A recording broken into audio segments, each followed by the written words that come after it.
Hi, Sahadev മാഷാണേ. Geometrical പാറ്റേൺസിൻ്റെ പുതിയ എപ്പിസോഡിലേക്ക് എല്ലാവർക്കും സ്വാഗതം.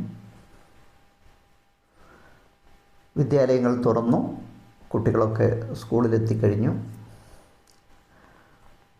കുട്ടികൾ വേനലവധിക്ക് ചെയ്ത ജിയോമെട്രിക്കൽ ആൽബം ചാലഞ്ച്, അപ്പോൾ അതിലൂടെ ഒരുപാട് കുട്ടികൾ ചിത്രം വരച്ചിട്ടുണ്ടായിരുന്നു. കൃത്യം 100 ചിത്രം വരച്ച മിടുക്കരും ഉണ്ടായിരുന്നു. അതിൽ കുറേ പേരുടെ വീഡിയോ എനിക്ക് അയച്ചു തന്നിട്ടുണ്ടായിരുന്നു. ഞാനത് 2 എപ്പിസോഡിലായിട്ട് ഈ ചാനലിലൂടെ ചെയ്തിരുന്നു. അപ്പോൾ അത്തരത്തിൽ ചിത്രങ്ങൾ വരച്ച് വീഡിയോ ചെയ്തവർ വൈകിപ്പോയെന്ന് കരുതി അയക്കാതിരിക്കേണ്ട. ശ്രദ്ധിക്കേണ്ട ഒരു കാര്യം, ഇത് റീൽസ് എടുക്കുന്ന പോലെയല്ല നമ്മൾ ക്യാമറ വെക്കേണ്ടത്. ഇതാ ഈ രൂപത്തിൽ ഇങ്ങനെയാണ്. റീൽസ് നമ്മൾ നേരെ തിരിച്ചാണ്, കുത്തനെ പിടിച്ചാണ് എടുക്കുക. അപ്പോൾ അപ്ലോഡ് ചെയ്യുമ്പോൾ അതിൻ്റെ സൗകര്യത്തിന് വേണ്ടി നിങ്ങൾ ആ വീഡിയോ എനിക്ക് അയച്ചു തരുന്ന വീഡിയോ ഈ രൂപത്തിൽ എടുത്താലേ കൃത്യമായി നമുക്കത് ചെയ്യാൻ കഴിയും. ഇല്ലെങ്കിൽ അതിൻ്റേതായൊരു ബുദ്ധിമുട്ട് നിങ്ങൾ കഴിഞ്ഞ് അതിൽ കണ്ടിട്ടുണ്ടാവും. എന്തായാലും വൈകിപ്പോയെന്ന് കരുതി നിങ്ങൾ അയക്കാതിരിക്കണ്ട. പിന്നെ മറ്റൊരു കാര്യം, കുട്ടികൾ പറയുന്ന ആ കാര്യം വ്യക്തമായിട്ട് കേൾക്കാൻ കഴിയുന്നില്ല. അപ്പോൾ അത് മൈക്ക് ഉപയോഗിക്കാത്തത് കൊണ്ടായിരിക്കും. പക്ഷേ എങ്കിലും നിങ്ങളുടെ പേരും സ്കൂളിൻ്റെ പേരും സ്ഥലവും ജില്ലയും ഒക്കെ പറയുമ്പോൾ ആ സമയത്ത് മുഖത്തേക്ക് ഫോക്കസ് ചെയ്ത് തൊട്ടടുത്തുനിന്ന് പിടിച്ചു കഴിഞ്ഞാൽ കുറച്ചും കൂടെ ശബ്ദം കിട്ടൂലേ. പിന്നീട് നിങ്ങളെ ചിത്രത്തിലേക്ക് ക്യാമറ കുറച്ച് പുറകോട്ട് കൊണ്ടുപോയാൽ പോരെ. അപ്പോൾ അതൊന്ന് ആ വീഡിയോ എടുക്കുന്നവരും ഒന്ന് ശ്രദ്ധിക്കുക. ഓക്കെ, ഇത്തവണ ഒരു മനോഹരമായ ചിത്രമാണ് ഒരു ബട്ടർഫ്ലൈ. A4-ലും A3-ലൊക്കെ മുമ്പ് വരച്ചിട്ടുണ്ടായിരുന്നു. അപ്പോൾ പലരും ചാർട്ടിലേക്ക് മാറ്റുമ്പോൾ അതിൻ്റെ അളവ് അറിയാതെ ബുദ്ധിമുട്ടുണ്ടായിരുന്നു. പലരും ചാർട്ടിലേക്ക് വരയ്ക്കുന്ന വീഡിയോ വേണമെന്ന് പറഞ്ഞിട്ടുണ്ടായിരുന്നു. അപ്പോൾ നമ്മൾ പ്രൈമറി തലത്തിലെ കുട്ടികളെ സംബന്ധിച്ചിടത്തോളം ഏറ്റവും രസകരമായി വരച്ചെടുക്കാവുന്ന, ഏറ്റവും നന്നായി വരച്ചെടുക്കാവുന്ന, കാണാൻ വളരെ ഭംഗിയുള്ള ഒരു ചിത്രമാണ് ബട്ടർഫ്ലൈ, ജിയോമെട്രിക്കൽ ബട്ടർഫ്ലൈ. അപ്പോൾ ഇതിൻ്റെ അളവുകളൊക്കെ വളരെ കൃത്യമായി, ഇത് ഞാൻ ചാർട്ട് തന്നെയാണ് ചെയ്യുന്നത്. എനിക്ക് ചാർട്ടിൽ ചെയ്യുമ്പോൾ ചില പ്രയാസങ്ങളൊക്കെ അത് നിങ്ങൾക്ക് വീഡിയോ കാണുമ്പോൾ മനസ്സിലാവും. കാരണം ഇത് വരയ്ക്കുമ്പോൾ ഷൂട്ട് ചെയ്യുന്നതും ഞാൻ തന്നെയാണ് എന്നുള്ളത് കൊണ്ട് ആ സമയത്ത് ക്യാമറയിൽ എങ്ങനെയാണ് കാണുമെന്ന് എനിക്ക് കാണാൻ കഴിയില്ല എന്നുള്ളൊരു ബുദ്ധിമുട്ടുണ്ട്. അപ്പോൾ A4 പേപ്പറാണെങ്കിലും A3 പേപ്പറാണെങ്കിലും ഒരു ബുദ്ധിമുട്ടും ഇല്ല. നേരെ ക്യാമറ വെച്ച് മേലെ നിന്നെടുക്കുന്നതാണ്. ഇതിൽ പല ഭാഗത്തും എൻ്റെ തലയും കൈയും ഉടലൊക്കെ വന്നതായിട്ട് നിങ്ങൾ കാണുന്നുണ്ടാവും. തൽക്കാലം ക്ഷമിക്കുക. അപ്പോൾ ഈ വളരെ കൃത്യമായി അതിലുള്ള ഓരോ ഗണിതാശയങ്ങളും എങ്ങനെ വരക്കണം, അളവ് എങ്ങനെയാണ് എടുക്കേണ്ടത് എന്നൊക്കെ കൃത്യമായി തന്നെ പറയുന്നുണ്ട്. അപ്പോൾ LP തലത്തിലേക്കുള്ള കുട്ടികൾക്കും വരയ്ക്കാൻ വേണ്ടിയാണ് ഇത്തരത്തിലൊരു നല്ല ചിത്രം സെലക്ട് ചെയ്ത് വീഡിയോ ആയിട്ട് നിങ്ങൾക്ക് തരുന്നത്. അപ്പോൾ ചെറിയ കുട്ടികളെയും, നമ്മൾ 3-4 ക്ലാസ്സുകളിലുള്ള കുട്ടികളെയും ഉദ്ദേശിച്ചിട്ടാണിത്. പക്ഷേ ഇത് ആദ്യം തന്നെ വീഡിയോ കൊടുത്ത് കുട്ടികളോട് വരയ്ക്കാൻ പറയുകയല്ല രക്ഷിതാക്കൾ ചെയ്യേണ്ടത്. അത് അച്ഛനോ അമ്മയോ ഇനിയിപ്പം മുതിർന്ന മറ്റാരെങ്കിലുമോ അടുത്തിരുന്നു കൊണ്ട് തീർച്ചയായും തുടക്കം നിങ്ങളതായിരിക്കണം. അപ്പോൾ അവർക്ക് ആവശ്യമായ സഹായവും കൊടുത്ത് മാത്രമേ അത് ചെയ്തെടുക്കാൻ പറ്റൂ. കാരണം വലുപ്പമുള്ളതുകൊണ്ട്, ചാർട്ടിലായതുകൊണ്ട്. അപ്പോൾ ചാർട്ടിൻ്റെ അളവും അതുപോലെ സ്കെയിൽ ഉപയോഗിക്കുന്ന രീതിയും പ്രൊട്രാക്ടറിൻ്റെ അതൊക്കെ ഒരു കോണ് കാണാൻ വേണ്ടി മാത്രമുള്ളതാണ്. കൂടുതൽ സമയമൊന്നും എടുക്കുന്നില്ല. പിന്നെ ഏത് രൂപത്തിൽ വരച്ചാൽ കൃത്യമായി ചാർട്ടിൽ തന്നെ ഒതുക്കി വരയ്ക്കുക എന്നുള്ളത് ചാർട്ടിൻ്റെ പുറത്തേക്കായി പോകും. ചില കുട്ടികൾ കൃത്യതയല്ലാതെ പറയുന്ന രൂപത്തിലല്ല വരയ്ക്കുന്നെങ്കിൽ ചാർട്ടിൻ്റെ പുറത്തേക്ക് ചിത്രം പോകും. അപ്പോൾ ആ കാര്യങ്ങളൊക്കെ കൂടുതലും രക്ഷിതാക്കൾക്കാണ് മനസ്സിലാവുക എന്നുള്ളത് കൊണ്ട് തന്നെ കുട്ടികളെ അടുത്തിരുത്തിയിട്ട് രക്ഷിതാക്കളാണ് ആദ്യ ഘട്ടത്തിൽ ഇത് വരച്ച് തുടങ്ങേണ്ടത്. അപ്പോൾ പിന്നെ വളരെ മനോഹരമായിട്ടുള്ളൊരു ചിത്രമാണ്. നിങ്ങൾക്കത് അതിൻ്റെ ഭംഗി കണ്ടാൽ മനസ്സിലാവും. എന്ന് വെച്ചാൽ പിന്നെ ഗണിതത്തിലേക്ക് കുട്ടികളെ ആകർഷിച്ചെടുക്കാനുള്ള ഒരു മാർഗവും കൂടിയാണ്. ഒപ്പം പിന്നെ ഇനിയിപ്പോൾ വിവിധ മേളകളുടെ തുടക്കം പിന്നെ നമ്മളെ ഫസ്റ്റ് ടേം തന്നെ ഉണ്ടാവും. അപ്പോൾ അതിൽ ഗണിതശാസ്ത്ര മേളയ്ക്കുള്ള ജോമെട്രിക്കൽ പാറ്റേൺസ്, ജോമെട്രിക്കൽ ചാർട്ട് എന്ന് പറഞ്ഞാൽ സ്കൂളിലുള്ള ഏതാണ്ട് എല്ലാ കുട്ടികളും മത്സരിക്കുന്നതാണ്. കാരണം ഇപ്പോൾ ജോമെട്രിക്കൽ ചാർട്ട് അത്രയും ജനകീയമായി, അത്രയും കുട്ടികൾ വരയ്ക്കാൻ തുടങ്ങിയിട്ടുണ്ട്. അപ്പോൾ നല്ല മത്സരമായിരിക്കും. അപ്പോൾ അതിനൊരു മുന്നൊരുക്കം കൂടി ആവട്ടെ. അപ്പോൾ തീർച്ചയായും രക്ഷിതാക്കളുടെ സഹായം വേണം. പിന്നെ നല്ല ക്വാളിറ്റിയുള്ള പിന്നെ കട്ടിയുള്ള ചാർട്ട് പേപ്പർ തന്നെ വാങ്ങിക്കൊടുക്കണം. ആദ്യഘട്ടത്തിൽ രക്ഷിതാക്കളും കൂടെ ഇരുന്നു കൊണ്ടാണ് ഈ ചിത്രം തുടങ്ങുന്നത്. അപ്പോൾ ഇങ്ങനെ നമ്മൾ ഇത്തരത്തിലുള്ള ചിത്രം വരയ്ക്കുന്നതോടുകൂടി ഇത് വെറും ചിത്രമല്ല എന്നും ഇത് ഗണിതാശയങ്ങൾ ഉൾപ്പെടുന്ന ചിത്രമാണെന്നും നിങ്ങൾ മനസ്സിലാക്കിയിട്ടുണ്ടാവും. അപ്പോൾ നമ്മൾ ഇൻസ്ട്രുമെൻ്റ് ബോക്സിലുള്ള ഉപകരണങ്ങൾ ഉപയോഗിക്കുമ്പോൾ അതിൻ്റെ കൃത്യതയും സൂക്ഷ്മതയും അത് ക്ലാസ് റൂമിലും തുടരാൻ വേണ്ടി ഇത്തരത്തിലുള്ള ചിത്രരചന, ജോമെട്രിക്കൽ പാറ്റേൺ നിർമ്മിതി തന്നെയാണിത്. അപ്പോൾ അത് തീർച്ചയായും നിങ്ങളുടെ കുട്ടിയെ പഠനത്തിൽ നന്നായിട്ട് സ്വാധീനിക്കുകയും സഹായിക്കുകയും ചെയ്യും. ഓക്കെ, ഓരോ ഘട്ടവും കൃത്യമായി പറഞ്ഞുകൊണ്ട് തന്നെയാണ് ഞാൻ പോകുന്നത്. അപ്പോൾ ഈ ചാനൽ പുതുതായി കാണുന്നവരും സബ്സ്ക്രൈബ് ചെയ്യാത്തവരും ഒന്ന് സബ്സ്ക്രൈബ് ചെയ്ത് അതുപോലെ നിങ്ങളുടെ അഭിപ്രായങ്ങളൊക്കെ രേഖപ്പെടുത്തുന്നത് ഇനിയും ഇത്തരം വീഡിയോ ചെയ്യാനുള്ള ഒരു സപ്പോർട്ടും കൂടെ തരണം. അപ്പോൾ ലൈക്ക് ചെയ്യാനും അതുപോലെ കമൻറ്റ് ചെയ്യാനും ഷെയർ ചെയ്യാനും പിന്നെ സബ്സ്ക്രൈബ് ചെയ്യാനൊന്നും മറന്നു പോകരുത്.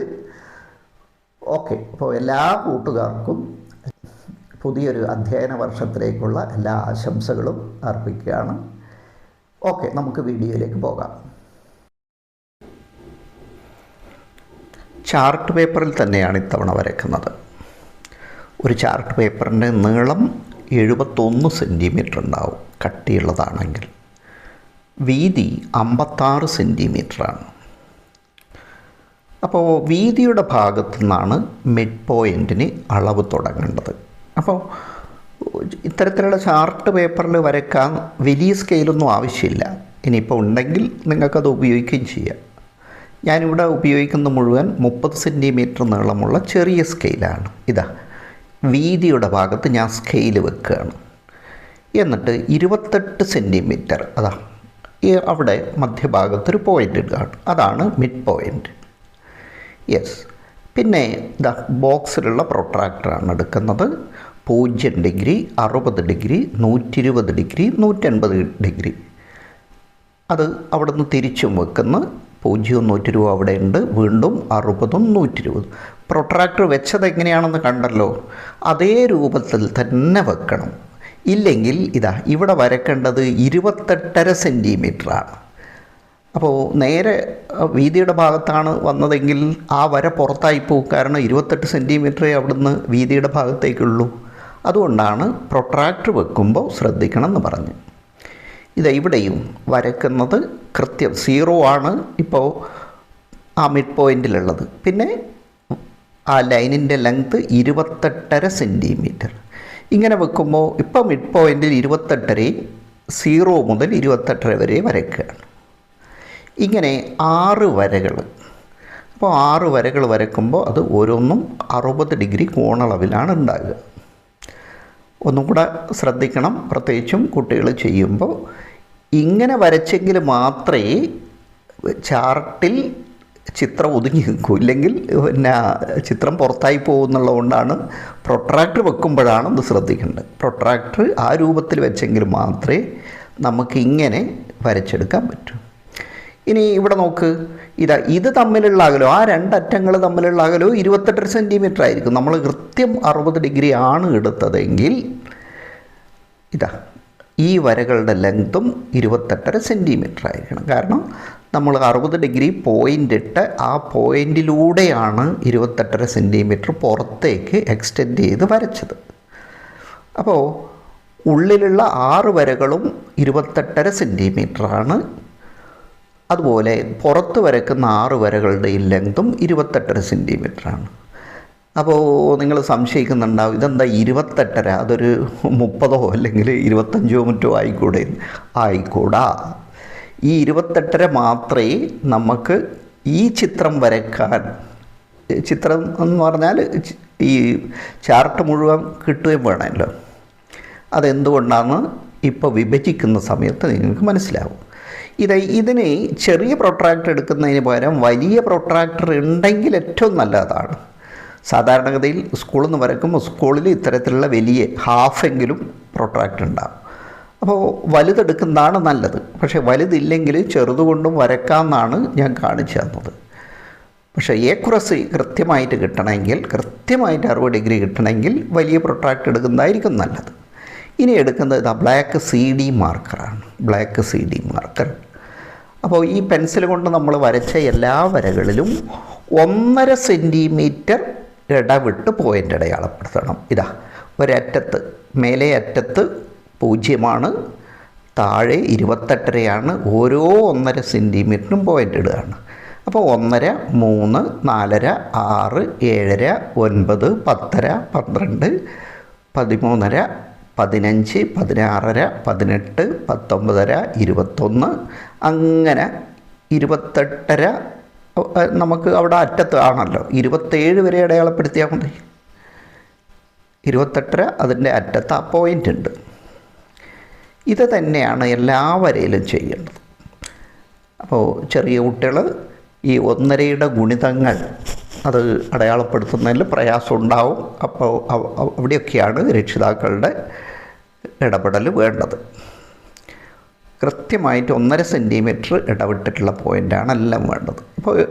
അപ്പോഴെല്ലാം കൃത്യമായിട്ട് 0, സ്കെയിലിൻ്റെ 0 മിഡ് പോയിൻറ്റിലാണ് വെക്കുന്നത് എന്നുള്ള കാര്യം ഓർക്കുക.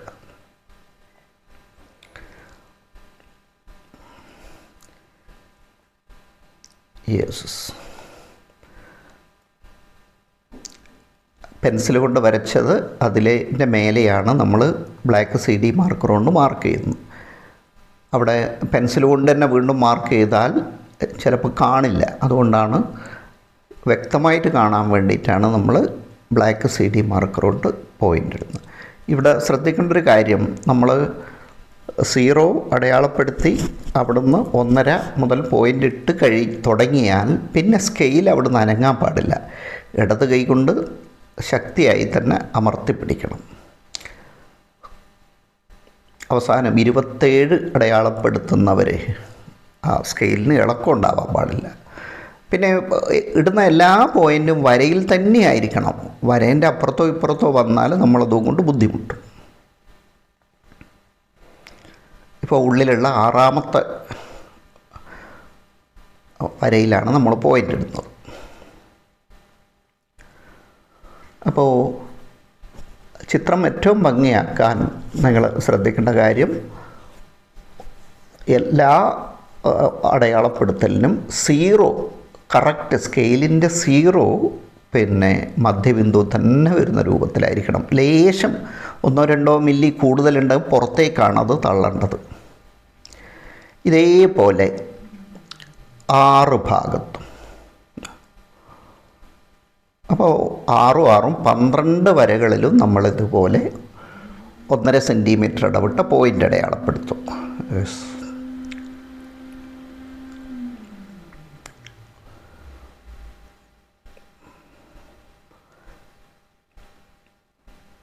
കൃത്യം 1.5, അത് നമ്മൾ വെക്കുമ്പോൾ തന്നെ കാണാം. ഒരറ്റത്ത് 0-ഉം മറ്റേ അറ്റത്ത് 28.5 ആയിരിക്കും.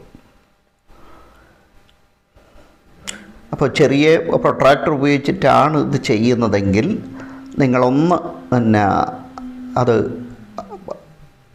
എല്ലാ ഭാഗത്തും 6 ഭാഗത്തും 28.5 തന്നെയാണ് കിട്ടുന്നത് എന്ന് ഒന്ന് ഉറപ്പ് വരുത്തുന്നത് നല്ലതാണ്. നേരിയ വ്യത്യാസം കൊണ്ടത് ചിലത് കൂടുതലും കുറവുമായി പോകാൻ സാധ്യതയുണ്ട് എന്നുള്ളതുകൊണ്ടാണ് ചെക്ക് ചെയ്യാൻ പറയുന്നത്. യെസ്.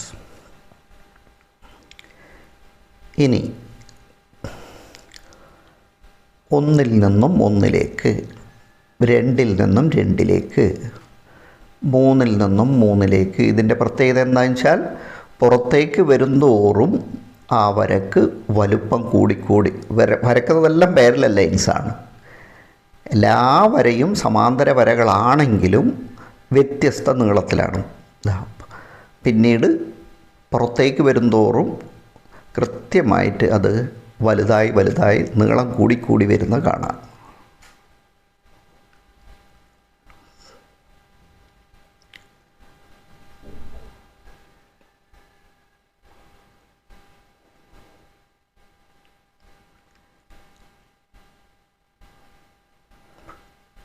അപ്പോൾ ഇങ്ങനെ എത്ര വര വരക്കേണ്ടി വരും?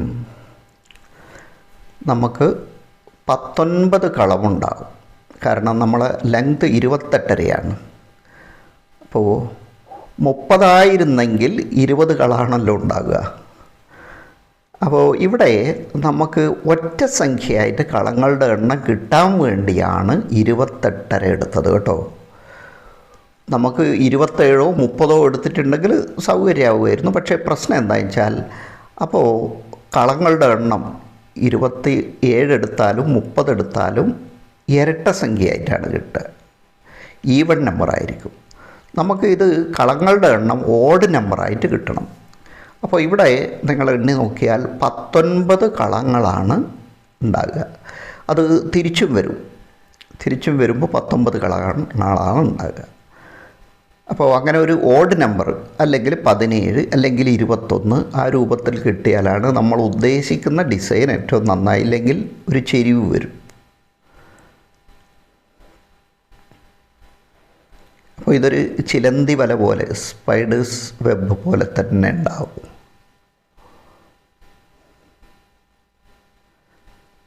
അപ്പോൾ ഇതുപോലെയാണ് വരക്കേണ്ടത്. അതായത് വലതുഭാഗത്തു നിന്ന് തുടങ്ങി സ്കെയിൽ ഇടത് ഭാഗത്തേക്ക്, റൈറ്റ് സൈഡിൽ നിന്ന് തുടങ്ങി ലെഫ്റ്റ് സൈഡിലേക്ക് സ്കെയിൽ നീങ്ങി പോകണം. എങ്കിലാണ് വരച്ച് കഴിഞ്ഞ ഉടനെ തന്നെ ആ വര നമുക്ക് കാണാനാവുക. നേരെ തിരിച്ചാണെങ്കിൽ വരക്കുന്ന വരകളെല്ലാം സ്കെയിലിൻ്റെ ഉള്ളിലാണ് ഉണ്ടാവുക. അപ്പോൾ തെറ്റും.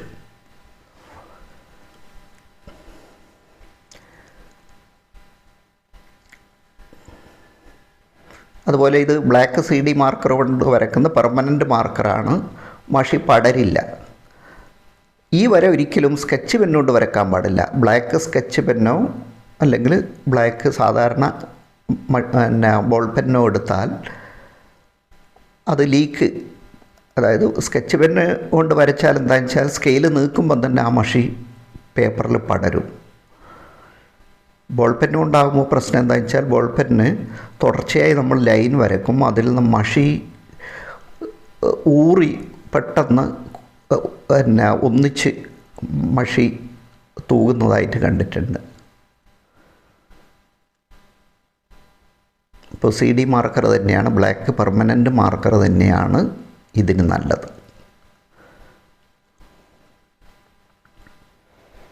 ശ്രദ്ധിക്കേണ്ട മറ്റൊരു കാര്യം, കുട്ടികൾ സാധാരണഗതിയിൽ ഒരു വര വരക്കുമ്പോൾ സ്കെയിൽ വെച്ച് പെന്ന് അവിടെ ഉറപ്പിച്ച് നിർത്തിയിട്ട് ഒന്ന് തട്ടി ശരിയാക്കിയിട്ട് മെല്ലിയെ വരച്ചു തുടങ്ങും. ആ സമയം കൊണ്ട് അവിടുന്ന് ഇങ്ക് പടരാൻ തുടങ്ങും. പെർമനൻ്റ് മാർക്കർ ആണെങ്കിൽ പോലും അവിടെ തടിക്കും. അതുകൊണ്ട് പെൻസിൽ കൊണ്ട് വരയ്ക്കുന്നത് പോലെയല്ല, പെൻസിൽ വെച്ച് അവിടെ നിങ്ങൾക്ക് ധൈര്യത്തിൽ നിൽക്കും. അവിടെ പലരും ചെയ്യുന്ന ഞാൻ കണ്ടിട്ടുണ്ട്. ഇത് സ്കെയിൽ വെച്ച് പെന്ന് വെച്ചാൽ ഉടനെ വരക്കണം. പെന്ന് അവിടെ നിൽക്കാൻ പാടില്ല.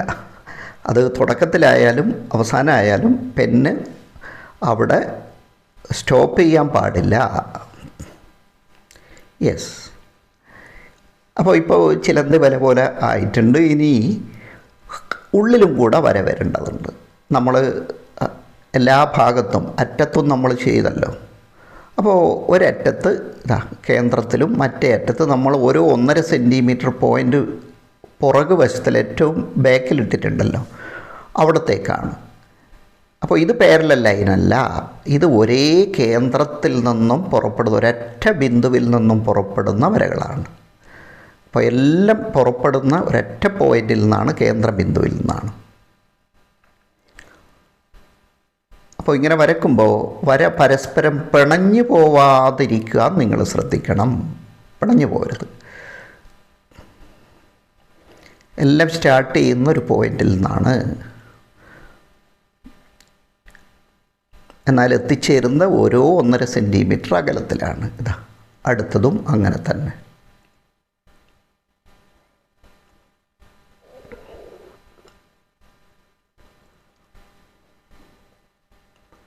അപ്പോൾ ഇതിൻ്റെ മാക്സിമം ലെങ്താണ് 28 സെൻറ്റിമീറ്റർ. അപ്പോൾ അത് മധ്യഭാഗത്തോട്ട് വരുംതോറും അതിൻ്റെ ലെങ്ത് നീളം കുറഞ്ഞു വരും. വീണ്ടും സൈഡിലേക്ക് പോകുമ്പോൾ ഏറ്റവും മൂലയിലേക്ക് എത്തുമ്പോൾ 28 സെൻറ്റിമീറ്റർ തന്നെ ഉണ്ടാവും. അപ്പോൾ ഇങ്ങനെ വരയ്ക്കുമ്പോൾ നമ്മളവിടെ കുറേ ചതുരങ്ങൾ പോലെ കാണുന്നുണ്ട്. പക്ഷേ ഒന്നുപോലും അതിൽ ചതുരമല്ല, ചതുർഭുജം എന്ന് പറയുക. എന്ന് വെച്ചാൽ 4 വശങ്ങളുള്ള രൂപം മാത്രമാണ്. ഒരു ചതുരം എന്ന് പറയണമെങ്കിൽ അതിൻ്റെ വശങ്ങൾ, എതിർവശങ്ങൾ തുല്യമായിരിക്കണം. ഒപ്പം എല്ലാ കോണും 90 ഡിഗ്രി വീതമായിരിക്കണം. ഇവിടെ ഒന്നിൽ പോലും അങ്ങനെ വരില്ല. ചതുരമാണെന്ന് നമുക്ക് തോന്നുന്നു എന്നേ ഉള്ളൂ, ചതുരമല്ല. സൂക്ഷ്മമായി നോക്കിക്കഴിഞ്ഞാൽ അത് ചതുരമല്ല എന്ന് മനസ്സിലാവും. പകരം ചതുർഭുജം എന്ന് പറയാം. 4 വശമുള്ള രൂപങ്ങൾ. അതുപോലെ ഇതിൻ്റെ ഏറ്റവും ഉള്ളിൽ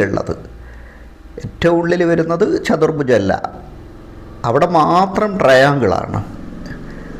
3 വശം. കാരണം അവിടെ മധ്യഭാഗത്തേക്ക് ഒന്നിക്കുവാണല്ലോ എല്ലാം. അപ്പോൾ അവിടെ ഒരു സൈഡിൽ മാത്രം 19 കളങ്ങളുണ്ട്. 19 കളങ്ങൾ. അപ്പോൾ 19 ത്രികോണങ്ങളും അവിടെ ഉണ്ടാവും. അപ്പോൾ മൊത്തം ത്രികോണങ്ങൾ എണ്ണം എത്രയാണെന്ന് ചോദിച്ചാൽ 19 × 6. ഒപ്പം പിന്നെ ആ ഓരോ ഭാഗത്തും വരുന്ന വലിയ ത്രികോണവും കൂടെ കൂട്ടിക്കഴിഞ്ഞാൽ നമുക്ക് പിന്നെ +6. അപ്പോൾ അത്രയും ഉണ്ടാവും. അതുപോലെ ഇതിലാകെ എത്ര കളങ്ങളുണ്ടെന്ന് ചോദിച്ചാൽ എങ്ങനെയാണ് കൂട്ടിയെടുക്കുക?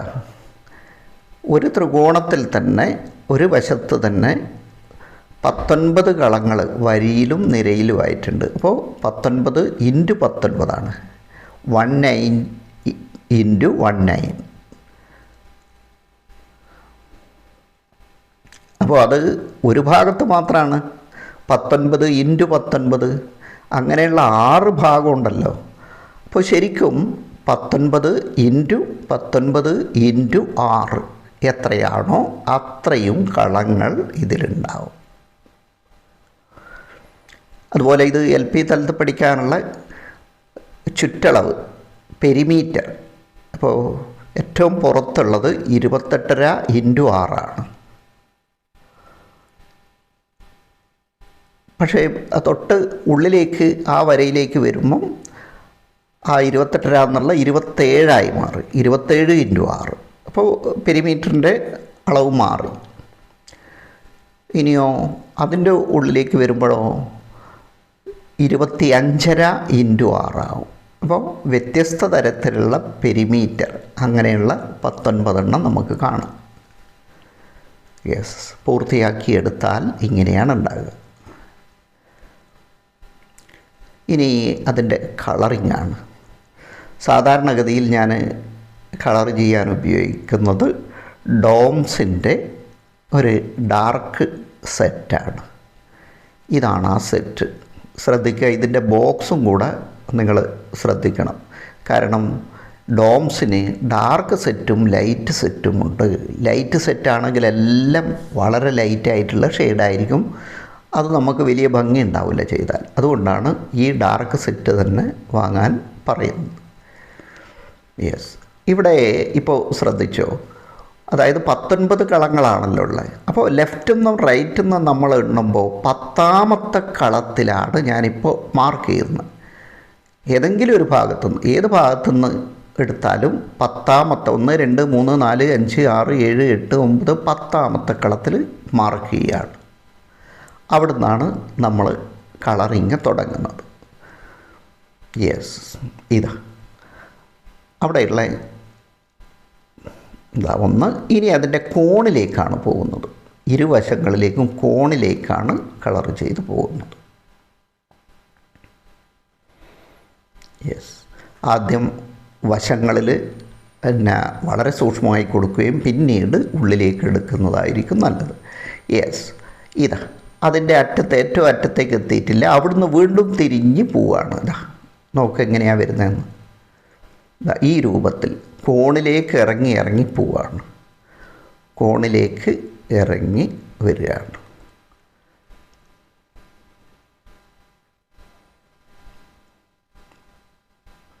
അപ്പോൾ ഇത് 6 വശത്തും വേണ്ട. ഇത് ഇവിടെ നമ്മൾ ബട്ടർഫ്ലൈ ആണ് ഉണ്ടാക്കുന്നതെന്ന് കൊണ്ട് 4 വശത്ത് മതി. അതായത് 2 ചിറക് 2 ഭാഗത്തും, പിന്നെ അതിൻ്റെ തലയും വാലും എന്നുള്ള നിലക്ക്, പിന്നെ അവിടെ ചിറക് പോലെ ചെയ്യണ്ടല്ലോ. ഇതാ 2ാമത്തെ ഭാഗം. ഇനി ആ 2 എണ്ണം ഓപ്പോസിറ്റ് സൈഡിലാണ് വരേണ്ടത്, തുടർച്ചയായിട്ടല്ല. യെസ്, ഇതാ 3ാമത്തത്, 4ാമത്തത്. യെസ്, ഇനി ഇത് ചേർന്ന് ഉള്ളിലേക്ക് വരിക എന്ന് പറഞ്ഞാൽ പിന്നെ ആ കളങ്ങളിൽ നിന്ന് നേരെ താഴേക്ക് ഒന്നിച്ച് വരികയാണ്, ഒരു ലൈന് പോലെ. ഇത് ഇങ്ങനെയാണ്. അപ്പോൾ അവിടെ നിന്ന് തുടങ്ങി താഴേക്ക് എത്തുമ്പോൾ അതിൻ്റെ വണ്ണം കുറഞ്ഞാണ് വരിക. ഇങ്ങനെയാണ് ഉണ്ടാകുക. ഇനി ഒരു തലയും വാലും വേണം.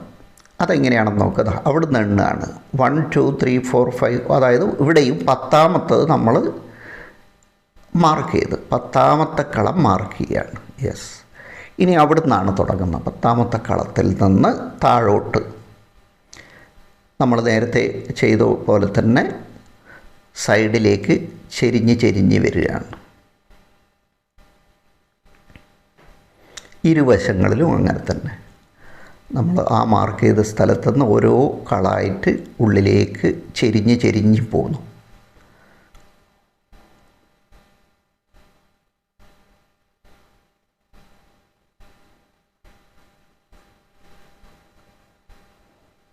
ഇനി അവിടെയും ബ്ലാക്ക് തന്നെയാണ് കൊടുക്കുന്നത്.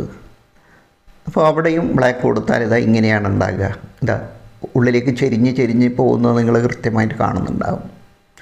ഇനി നമുക്കൊരു തുമ്പിക്കൊരു കൊമ്പുണ്ടാവുമല്ലോ, ആ കൊമ്പാണ് ഫിറ്റ് ചെയ്യേണ്ടത്. അതെങ്ങനെയാണ്? അതും അവിടെ സൈഡിലേക്ക് പോവുകയാണ്. 2 സൈഡിലേക്കും കോണിലേക്ക് പോവുകയാണ്. അപ്പോൾ അതും ബ്ലാക്ക് തന്നെയാണ് കളറ്. ചെയ്താൽ ഇങ്ങനെയാണ് ഉണ്ടാകുക. ഇനി അതിൻ്റെ ഉള്ളിലേക്ക് ചിറകുകൾക്ക് വർണ്ണം കൊടുക്കണം. അപ്പോൾ ഇപ്പോൾ നമ്മൾ ബ്ലാക്കാണ് കൊടുത്തത്. അപ്പോൾ അടുത്ത ഒരു കളറ് നമ്മൾ സെലക്ട് ചെയ്യുന്നത് ബ്ലൂ ആണ്, ഡാർക്ക് ബ്ലൂ. അതിനോട് ചേർന്ന് എങ്ങനെയാണോ നേരത്തെ ബ്ലാക്ക് ചെയ്തത് അതുപോലെ ഒരു സൈഡിലൂടെ ബ്ലാക്ക് കൊടുക്കുകയാണ്. അതായത് ബ്ലാക്കിനോട് ചേർന്ന ഭാഗം, ഒരു സൈഡ് ബ്ലാക്കിനോട് ചേർന്ന ഭാഗം മുഴുവൻ ബ്ലൂ, ഡാർക്ക് ബ്ലൂ ആണ് കൊടുക്കുന്നത്. അപ്പോൾ ആ ബ്ലാക്ക് ചെയ്തതുപോലെ തന്നെയാണ് ഈ ബ്ലൂവും ചെയ്യുക. ഞാൻ ഇടയ്ക്കിടയ്ക്ക് അവിടെ നിന്ന് എണീറ്റ് പോകുന്നത് ക്യാമറയിൽ നോക്കാനാണ് കേട്ടോ. ആ ഒരു ബുദ്ധിമുട്ട് ചാർട്ട് പേപ്പറിൽ ചെയ്യുമ്പോൾ എനിക്കുണ്ട്. വലിയ ക്യാൻവാസിൽ അത്രയും ഉയരത്തിൽ വെച്ച് എനിക്ക് ക്യാമറയിൽ നോക്കിയാൽ കാണില്ലല്ലോ. അതിനുശേഷം ലൈറ്റ് ബ്ലൂ ആണ്. ഡാർക്ക് ബ്ലൂവിന് ശേഷം അതിനോട് തൊട്ട് ലൈറ്റ് ബ്ലൂ ആണ് കൊടുക്കുന്നത്. അപ്പോൾ ബ്ലാക്ക്, ഡാർക്ക് ബ്ലൂ, പിന്നീട് ലൈറ്റ് ബ്ലൂ ആണ് കൊടുത്തത്. ഇനി അടുത്ത് റോസാണ്. അപ്പോൾ റെഡിനേക്കാളും നല്ലത് റോസായിരിക്കും ഈ കോമ്പിനേഷൻ. ആ റോസ് അതേപോലെ തന്നെയാണ്.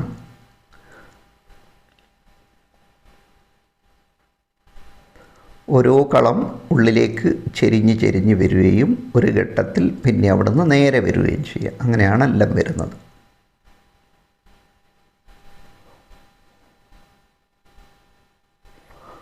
ഇപ്പോൾ റോസ്, ഇനി ഓറഞ്ചാണ് കൊടുക്കുന്നത്. ഓറഞ്ച് കളർ, റോസിന് ശേഷം ഓറഞ്ച്. അപ്പോൾ ആദ്യം ഈ രൂപത്തിൽ കുത്തിട്ട് അടയാളപ്പെടുത്തി ചെയ്യുന്നത് തന്നെയാണ് നല്ലത്. ഇല്ലെങ്കിൽ കളം മാറിപ്പോകാൻ സാധ്യതയുണ്ട് എന്നുള്ളതുകൊണ്ടാണ് ആദ്യം ഒന്ന് കുത്തിട്ടിട്ട് ചെയ്യുന്നത്. ഒരു പോയിൻ്റ് അടയാളം, അതാത് കളർ കൊണ്ടൊന്ന് പോയിൻ്റ് ചെറുതായിട്ട് അടയാളപ്പെടുത്തുന്നത് നല്ലതാണ്.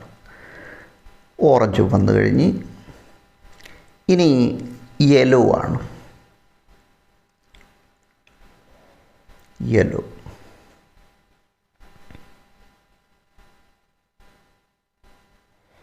അതേപോലെ തന്നെ ചെയ്യാണ്.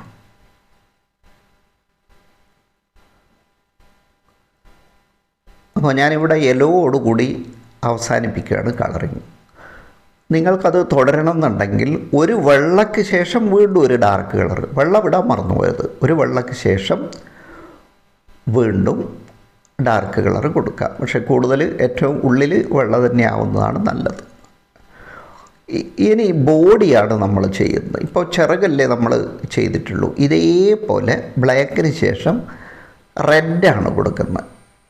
ആ ബോഡിയിൽ റെഡാണ് കൊടുക്കുന്നത്. ബ്രൗണ് നമ്മൾ കൊടുക്കുന്നില്ല, കാരണം അവിടെ ചെറിയ ഭാഗമല്ലുള്ളൂ. Yes, black, red. ഇനി ഓറഞ്ച്, യെല്ലോ, രണ്ട് കളറും കൂടെ അവിടെ വരേണ്ടതുണ്ട്.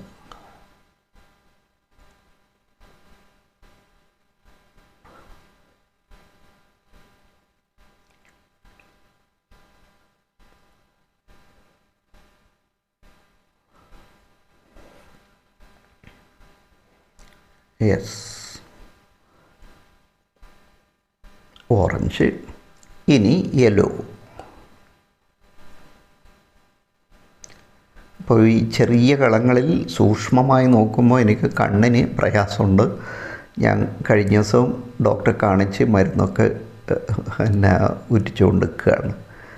അപ്പോൾ കഴിഞ്ഞൊരു 5-6 മാസമായിട്ട് കണ്ണിൻ്റെ ചികിത്സയിലാണ്. അതിന് ഒരു കാരണം ഈ ഇത്തരത്തിലുള്ള വളരെ സൂക്ഷ്മമായിട്ടുള്ള വർക്കാണ്. ഇതാ നമ്മൾ കളറിങ് കംപ്ലീറ്റ് ചെയ്ത് കഴിഞ്ഞ് നമ്മളെ പ്രോഡക്റ്റ് ഇതാ ഈ രൂപത്തിലാണ് ഉണ്ടാകുക.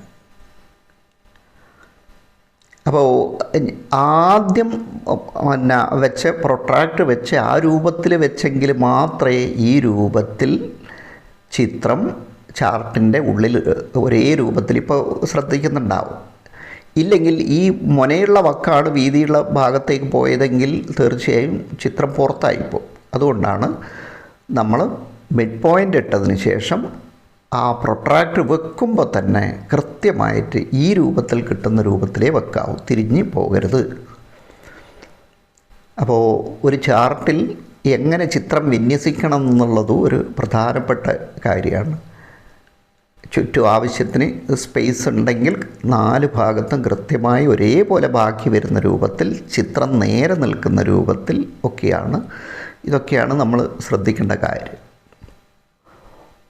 അപ്പോൾ ഇതിൽ നമ്മൾ പഠിക്കാനുള്ള പാരലൽ ലൈൻസ് ഉണ്ട്, ചതുർഭുജങ്ങളുണ്ട്, പിന്നെ വ്യത്യസ്ത പെരിമീറ്റർ, അതുപയോഗിച്ചൊരു സംഖ്യാശ്രേണി, ഇനി ഒറ്റസംഖ്യകൾ, ഇരട്ട സംഖ്യകൾ, ഇതൊക്കെ പിന്നെ ഈ ചിത്രശലഭത്തിൻ്റെ ഒരു വക്കിൽ നിന്ന് തുടങ്ങുന്നത് ഒറ്റസംഖ്യകളുടെ ശ്രേണിയാണ്. 1, 3, 5, 7, 9, 11, 13 ആ രൂപത്തിൽ അവിടെ വളർന്നു വരുന്നതായിട്ട് കാണാം. നമ്മളവിടെ ബാക്കി വെച്ചത് അത് ഇരട്ട സംഖ്യകളുടെ ശ്രേണിയാണ്. കണ്ടോ, 2 ചിറകിൻ്റെ ഇടയ്ക്കുള്ള കളങ്ങൾ 2, 4 അങ്ങനെ പോവും.